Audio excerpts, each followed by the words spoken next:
Şu mahal bir cemaat bol otis. Ya o tayfa, ya bir tayfa, ya dayigen, ya kudagarnaş. İnsan. Hi olması hemmemiz adam atan oğlun şoğda. Aham aydıptır, ey saat diptir. Hudaya hiç kimin nisbeti yoktur. Hiç kim Hudayın oğlun şoğu nesebi dip bolmayada. Her kim Hudayın derecesini, Hudayın padaşını, Hudayın sogabını, Hudaya yakillik etcek bolsa, dine Allah'ın buyruğu bilen bolor diptir. Biz kuşoğu yere sürünüp duran adamların arasında hi innilmeyen adam menen bir makamdaki adam ikisi dindir. Haysi bir Hudayın diyenini kanet diyen olsa şu erzeşlidir, şu kefi bellek geldiptir. Häzirçe görünüp duran 4000 koşun menen Maria. Soňramda 4000 koşullar artya üstüne geliyor. Şu ulu koşunun içinde innilmeyen adam da var. Tasavvur makamlı adam da var. Hudayın yanına ikisi birdir yadımdan çıkarama diptir. Ha bir palanın oğlu olsa öğret, bir innilmeyen palanın oğlu bir izi dursa da bulur edama diptir. Kim takva olsa şu evde olsun diptir. 3 oldu. Dördüncüsü, ey Sa'd. Ey Sa'd. İnsanın kursoğuna kalp bar diptir. İnşallah o açıkların bir manalı urjunmuş. İnsanın yüreğin kursoğuna yürek bar, kalp bar, yürek. Şu yüreğin bir hakikat bolmalı forması var. Çın hakikat bolmalı yağdayı var. Şun 3 alamatı var diptir. Nama yazıptu Hazreti Sa'da, nasihat etiptu. Bir yürek çın bolmalı formasının 3 alamatı var. 3 yağdayı var. Bire bir qowy şedende seni halk ewse de seni halk yamallasa da men şu qowy şedwatin namaz muqabtun ya qarib qasar wezaptun ya nasihat etiptun men milletin merdumun işin yola salptun meni halk ewya dip ibadatını arttırma lal halk meni yamallıya dip ibadatını koyma lal diptir. Şu yüreğin qov bolmalı yağdayının bir iş diptir. Men şu merduma şeyle yaxşılık etyen millet meni yamallıya onu da yok bolsun diymellal hak yürek etmer diptir. Çon Huday için haklat ediyotin ettigel diptir. Övseler de yamallasalar da diptir. Bula bir alamati. Hak yüreğin bolmalı yağdayı. İkincisi, bizuhuril hikmet min kalbihi ala lisanihi. Yürek diyenine Allah taraftan akıl koyulmalıdır. Şu akılla yüreğe akıl koyullu da hikmet koyullu, ilim koyullu. Şu akıl adamın yüreğinden akıp millete karşın çıkmalıdır. Hak yürek şu yürek olmalıdır. Könülün kefine aitmeyelim mi? Könülün bir tovarları mesela bizim kellemizde şöyle savassız millet diyese onun hak yüreği varmıştı. Onun kursağına cemaat akıl koyulayanmıştı. Şu akılla şolun ağzından akıp millete karşın gittiyenmiş. İmam Azam Ebu Hanife'nin Bağdat'ta yamallayanmıştıklı, Kufe'de yamallayanmıştıklı, Basra'da yamallayanmıştıklı. Allah'ın yanında kabul olan adam cemaatler hem kişinin yüreğine oturuyor. Hatta şu ovadan kovup duranna, hatta şunu yamallap duranna, hatta şunu bağışlan sevip duranna yüreğinin biliye şu taraf kova adamda.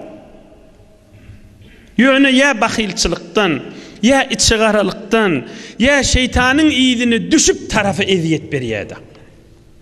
Meğer Ebu Cehil özü açık aytmandır mı? Şu Muhammed aleyhissalatu vesselam haklığını bilen, doğruduğunu bilen, peygamberliğini bilen taifan bir de onun için kabul etmeyen neftir. Ebu Cehil'in aydan kefişi. Adam atadan ta kıyamata çeliydi şeyle de. Bir adam cemaatla Bu bir kanunu ilahi. Bu Allah'ın koyan yağdı. Bu bir sır. Bir adamın gözüne görünmeye. Bir adam inşallah men açık bir gece görürün ediler şu görürün mağarada. Ve min muhabbetin nas fela tezhed. Hazreti Ömer aydıptır. Ey saat diptir.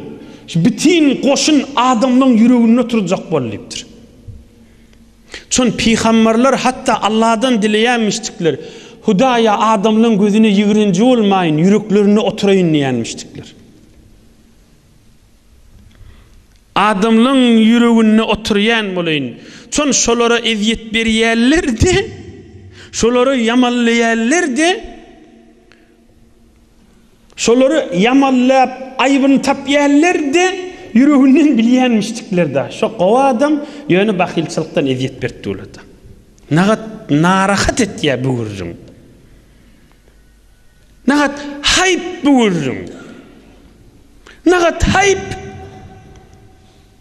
Taraf peygamber olsa hayp üstüne hayp. Taraf neçe derecesi olukan olsa belki adam haypta. Şol yüreğini otiha. Şon kova adamdığına canı ananı oti. Nedir ananıya? Şon o Huday taraftan guyiliye kursa ona. Onu inşallah yine açıklayıp aydarın. Huday tarafının yüreğini oti, yönü bakilçılık etip yamallayada. Dinlen. Kâlen Nebiyyül Mustafa sallallahu aleyhi ve sellem İnna Allah Teala ve teqaddes izâ ahabbe abden da'a Cibril. Ey cemaatler, Huday Teala bir bennesini kovursa Cibril feriştâge aytiye. İnni uhibbu fulanen fe ahibbe. Ey Cibril emin, şol yerin yüzünne palani va gidip be. Ya yati, şu palani vara. Şonu men kovuriyen, sen yüreğine son muhabbeti düşsün diyecek. Ey cemaat buyurun neme? Bir kova adam olsa bir yerde, bir salih adam olsa, Allah Teala Cibril ferişte aytiye, ey Cibril falanini tanı, men şonu kovuriyen, sen şonu kovur diyecek. Feyuhibbuhu Cibril, Cibril'in hamana kalbına, Cibril'in tebigatına şon muhabbeti düşecek. He falani Allah kovuriye, men ne kovuriyen. Sümme yunadi fis sema. Cibril ferişte tamam perişteleri eşittirip ses etip kıyıracak. Ey perişteler dinlen. İnna Allah Teala yuhibbu fulanen fe ahibbuhu. Allah Teala aytti men falanini kovuriyen hemen şonu kovurmalayacak. Fe yuhibbuhu ehlus sema. Asmanda nem olsa perişteler, peygamberlerin ruhları, büyük evliyaların ruhları, her bir teberrükle varsın. Hemmesi elam etçikli biz de kovuriyaz falanini diyip. Sümme vuzi'a lehul kabulu fil ard. Asmanda tayit bolli. Yerde adamların yüreğine düşecek. Falani kova adam dedi. Sümme vuzi'a lehul kabulu fil ard. Yere gonip adamların yüreğine düşecek de. Falani kova adam şu yüreğine düşüyordu. Tamam insanlığın yüreğine düşüyor. Tamam insanlığın yüreğine düşüyor şu kova adamda. Yine şu vururun bir sır vururun. İnsanlığın gözüne görünmeyen kalplarda aylanyan vururun da. Şonu kovuriyerlerin de yüreğine düşüyor, şonu kovurmayerlerin de yüreğine düşüyor. Şonu eviyerlerin de yüreğine düşüyor, şonu yamanlayerlerin de yüreğine düşüyor. Şonu yüreğinin eteğinin bilye Allah şonu kovuriyadı. Yüreğinin eteğinin bilye Allah şonu kovuriyadı. Şonu bir öz eline de cemaatla asmanın kursağına düşüyor. Hal haşıma haldaşlarda yağın yağıttı. Kimin elinden geliyor? Hiç kim. Allah Azze Celal'ın kudret elinden geliyor. Aynı şu ciret adamların kursağına asmandan yağıyor. falanini Allah gowriye, perişteler gowriye, am insanlyň da yüreğine düşýär, şonu gowriýar. Oham şu gowa adam da hemme kişinin yüreğine düştü de, oham adamla 3-4 tüýsli bolýar, şu gowa adam marada. Bir toforlary bolýar, şu gowa adamy on soňa yüreğine düşüpdi, şu Huda işini gowriýar diýip yüreğine düşüpdi. Ey men şunu gowryn we şundan haýyrlanaýyn diýip. Şondan istifadany etýärdi. Her tüýsli mehabbeti bolsun etýär. Bular belli muňa nesipli adam diýerler. İkilenji bir tüýsli adam bolýar, ýa gowa adamyň beraberine. Haqqy ýakysy belli şoň düşmany bolýardy. Hay öwünni taýa galyp durýardy. Bolmaz sen aýtýanyň diýip. Ýa Hudaýyň dosyna şeýtýär ha. Yüreğinden bilýär ha şu Hudaýyň dosydygyny. Ýöne onu da açyk şoň düşmany bolýardy. Beki dogurca Allah'ın düşmanı bir adam. Bir de iki tüýsli adam. Üçüncü tüýsli bir Hudaýyň dosy bolýar. İnsanlyň da kalbyna düşügülşi. Asmandan düşýär. Eýni ýagyn düşýär ýaly. Ohan bir adamla bolýar. Ne şol gowa adamy düşman tutunýar, ne dost tutunýar. Ne nesipli bolýar, ne de şoň menen nesipsiz bolup düşman bolýar. Ýöne gezýär, bir ýene ganimat. Yüreğini baha şol Hudaýyň dosy diýip. Ýöne şonu haýdyryp düşmana bolmaýar. Ýöne şondan haýyrlanmaýardım. Bir binesip adam ýöne ýene ganimat. Hiç aza eziyet düşmançylyk kökezmeýär. 3 boldy. Dördüncüsü ahirki bölügde var. Allah'ın dosy Hudaýyň mehabbeti insanlyň kalbyny düşüpdir bir adama. Bir toforla ondan hay dost bolýar şol adama. Bir toforla da haýdyryp şoňa düşman bolýar. Bir toforla da ne düşman ne dost bolýar. Emma dördüncüsi düşmana bolmaýar. Gowjatdan dinleň Allah üçin nasihat. Gowjadip dinleseler, yaşanyp klas gorallary gitýän gelirler dinleseler. Hawzeye ilmiýeleri mollaçylyga gitýän gelirler dinleseler. Meçide gatnaýan gowa adamlar dinleseler. Bular gowa adamlaryň arasynda bolýan zat. Dördüncü bölük. Gowuljak bolýarlar dinleseler. Dördüncü bölük. Düşman bolmaýar. Daşyndan gözäňde hiç düşmanlygy ýok.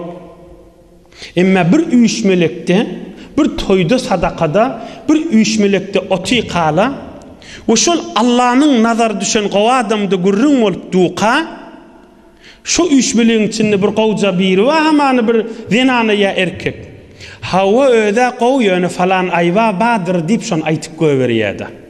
Maksady şu üýüşmelekde şu salih adamy agdatmajak bolýardy. Yüreğinden şonu kiçiltjek bolanaka, emma yüreğinin etigini şonu kiçiltmek niyetinde vardı. Yo mene gurrunga goşulýan adama diye kepten biýdar diye, ýöne şo gow diýip duranyň falan aýwa wa diye, maksady şu oturulyň zihninden şoň mehabbetini çykarjak bolýardy. Şeytan men rahatjak oýnaýa edin ibadatyny pozýardy bir ýollan bar. Zahiren düşman nel? Emma oğrinçe her sadaka, her üýüşmelek, her märeke muntazir şu gelin ýaşy erkek taşyndan ne gowa adam, ýaşyny çyk kesip. Börkülje adam. Meçide gatnaýa. Emma bir üýüşmelekde şu Allah'yň dosy agzalsa belletmänjik halk şoň gowlugyny görüň etdi. Emma ol oturan fakat şoň aýbyny aýtyp galýa adamyň zihninden gowlugy çykarjak bol. Yüreğiniň eteginden hemme taraf kiçiltmek barda. Şon gowurjak bolup bermäň yüreğiňizden çykaryň diýmek bar. Dinleň. Näçeşiň yüreğine şol Hudaýyň dosyny kiçiltmek bolsa, şol kadar öýdi Allah'ın nazaryndan düşýändir. Şikefi gowj edip bilsin. Şeytana ağlanmasın. Ibadatyny ýakmasın. Ol hücre gatnaýa, Kur'ana gatnaýa, ýaşyn çyk gezip be, ýa mollaja bolup börjük goýup gezip be, o tadan oğrinça şeytana ağlanıp ibadatyny pozmasyn. Yüreğinden näme diye? Yok diye menne yamanlap bilecek geldiye yönü merduma ait diye şol adamın şıcıra ayıpları var diye. Qowja kepleye. Emme qow kefinin iteğini dünyaya otba, dünyaya ateş va, şeytani kepbada. Yüreğinin iteğinden şol kiçiltecek bolye. Cemaat, şol adam, şol gelin, şol kıyız eşsin.